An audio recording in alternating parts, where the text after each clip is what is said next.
Yeah, this one right here, if this would focus, you see all that crap, that gook, was right here.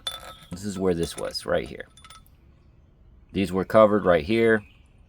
And if you can see, I am missing all these other ones because he left them in the box.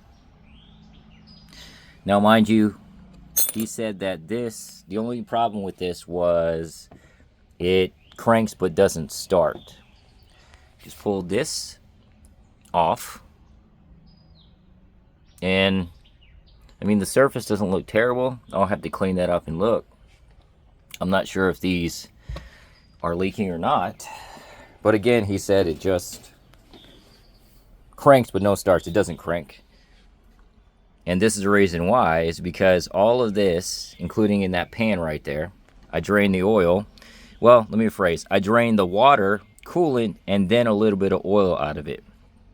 And I couldn't figure out why this wasn't rotating. And clearly I can see why it wasn't rotating.